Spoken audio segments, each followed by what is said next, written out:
Capítulo 6 Fidelidade a Deus. Depois das primeiras prédicas de Jesus respeito aos trabalhos ingentes que a edificação do reino de Deus exigia dos seus discípulos, esboçou-se na fraterna comunidade um leve movimento de incompreensão.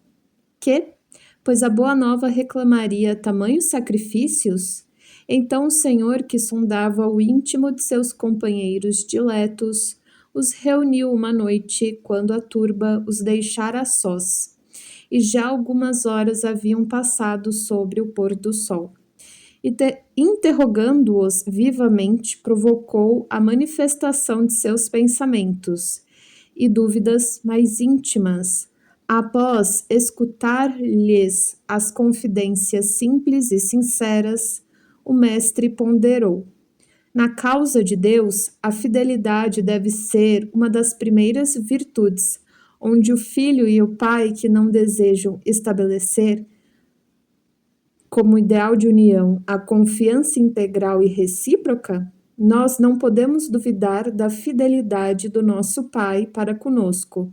Sua dedicação nos cerca os espíritos desde o primeiro dia. Ainda não o conhecíamos e já ele nos amava. E acaso poderemos desdenhar a possibilidade da retribuição? Não seria repudiarmos o título de filhos amorosos o fato de nos deixarmos absorver no afastamento, favorecendo a negação? Como os discípulos o escutassem atentos, bebendo-lhe os ensinos, o mestre acrescentou: tudo na vida tem o preço que lhe corresponde. Se vacilais receosos ante as bênçãos do sacrifício e as alegrias do trabalho, meditai nos tributos que a fidelidade ao mundo exige.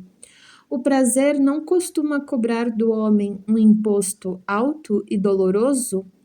Quanto pagarão em flagelações íntimas o vaidoso e o avarento? Qual o preço que o mundo reclama ao gozador e ao mentiroso? Ao clarão alvacento da lua, como pai bondoso, rodeado de seus filhinhos, Jesus reconheceu que os discípulos, diante de suas cariciosas perguntas, haviam transformado a atitude mental como que iluminados por súbito clarão. Timidamente, Tiago, filho de Alfeu, contou a história de um amigo que arruinara a saúde por excessos nos prazeres condenáveis. Tadeu falou de um conhecido que, depois de ganhar grande fortuna, se havia tornado avarento e mesquinho, a ponto de privar-se do necessário para multiplicar o número de suas moedas, acabando assassinado pelos ladrões. Pedro recordou o caso de um pescador de sua intimidade, que sucumbira tragicamente por efeito de sua desmedida ambição. Jesus, depois de ouvi-lo satisfeito, perguntou: não achais enorme o tributo que o mundo exige dos que se apegam aos seus gozos e riquezas? Se o mundo pede tanto, por que não poderia Deus pedir-nos lealdade ao coração? Trabalhamos agora pela instituição divina do seu reino na terra, mas desde quando estará o Pai trabalhando por nós? As interrogativas pairavam no espaço sem resposta dos discípulos, porque, acima de tudo, eles ouviam a que lhes dava o próprio coração.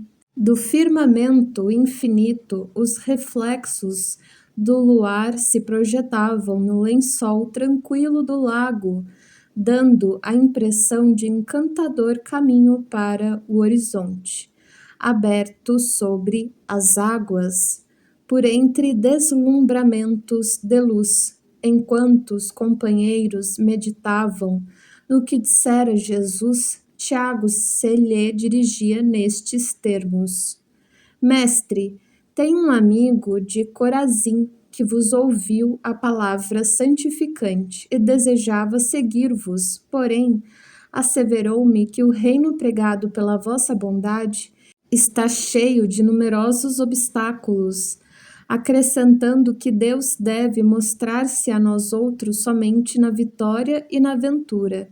Devo confessar que hesitei ante as suas observações, mas agora, esclarecido pelos vossos ensinamentos, melhor vos compreendo e afirmo-vos que nunca esquecerei minha fidelidade ao reino. A voz do apóstolo, na sua confissão espontânea, se revelava tocada de entusiasmo doce e amigo. E o Senhor, aproveitando a hora para a semeadura divina, exclamou bondoso: Tiago, nem todos podem compreender a verdade de uma só vez. Devemos considerar que o mundo está cheio de crentes que não entendem a proteção do céu, senão nos dias de tranquilidade e de triunfo. Nós, porém, que conhecemos a vontade suprema, temos que lhe seguir o roteiro. Não devemos pensar no Deus que concede, mas no Pai que educa, não no Deus que recompensa, sim no Pai que aperfeiçoa. Daí se segue que a nossa batalha pela redenção tem de ser perseverante e sem trégua. Nesse interim, todos os companheiros de apostolado, manifestando o interesse que os esclarecimentos da noite lhes causavam, se puseram a perguntar com respeito e carinho.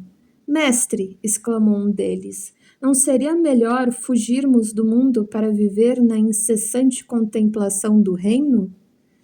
Que diríamos do filho que se conservasse em perpétuo repouso, junto de seu pai que trabalha sem cessar no labor da grande família? Respondeu Jesus. De que modo, porém, se há de viver como homem e como apóstolo no reino de Deus, na face deste mundo? Inquiriu Tadeu.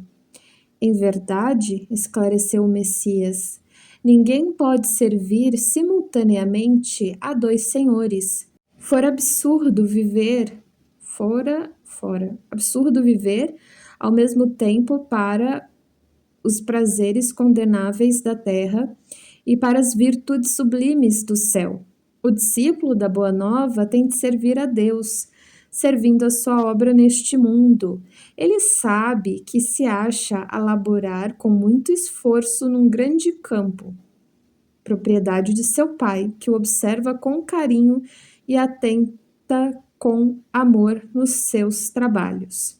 Imaginemos que esse campo estivesse cheio de inimigos por toda parte, vermes asquerosos, víboras peçonhentas, tratos de terra improdutiva. É certo que as forças destruidoras reclamarão a indiferença e a submissão do Filho de Deus, mas o filho de coração fiel a seu pai se lança ao trabalho com perseverança e boa vontade. Entrará em luta silenciosa com o meio, sofrer-lhe-á os tormentos com heroísmo espiritual. Por amor do reino que traz no coração, plantará uma flor na qual haja um espinho, abrirá uma senda, embora estreita, em que estejam em confusão os parasitos da terra. Cavará pacientemente buscando as entranhas do solo para que surja uma gota d'água onde queime um deserto. No íntimo desse trabalhador brotará sempre um cântico de alegria, porque Deus o ama e segue com atenção. Qual a primeira qualidade a cultivar no coração? Perguntou um dos filhos de Zebedeu. Para que nos sintamos plenamente identificados com a grandeza espiritual da tarefa? Acima de todas as coisas, respondeu o mestre, é preciso ser fiel a Deus. A pequena assembleia parecia altamente enlevada e satisfeita, mas André inquiriu. Mestre, nestes últimos dias tenho me sentido doente e receio não poder trabalhar como os demais companheiros. Como poderei ser fiel a Deus estando enfermo? Ouve, replicou o Senhor com certa ênfase. Nos dias de calma é fácil provar-se fidelidade e confiança. Não se prova, porém, dedicação verdadeira, senão nas horas tormentosas, em que tudo parece contrariar e perecer. O enfermo tem consigo diversas possibilidades de trabalhar para nosso Pai, com mais altas probabilidades de êxito no serviço. Tateando ou rastejando, busquemos servir ao Pai que estás nos céus, porque nas suas mãos divinas vive o universo inteiro. André, se algum dia teus olhos se fecharem para a luz da terra, serve a Deus com a tua palavra e com os ouvidos. Se ficares mudo, toma assim mesmo a charrua, valendo-te das tuas mãos. Ainda que ficasses privado dos olhos e da palavra, das mãos e dos pés, poderia servir a Deus com a paciência e a coragem, porque a virtude é o verbo dessa fidelidade, que nos conduzirá ao amor dos amores. O grupo dos apóstolos calara-se impressionado ante aquelas recomendações. O luar esplendia sobre as águas silenciosas. O mais leve ruído não traía o silêncio augusto da hora. André chorava de emoção, enquanto os outros observavam a figura do Cristo, iluminada pelos clarões da lua, deixando entrever um amoroso sorriso. Então todos, impulsionados por soberana força interior, disseram quase a um só tempo: Senhor, seremos fiéis. Jesus continuou a sorrir, como quem sabia a intensidade da luta a ser travada, e conhecia a fragilidade das promessas humanas. Entretanto, do coração dos apóstolos jamais se apagou a lembrança daquela noite luminosa de Carfanaum, aureolada pelo ensinamento divino.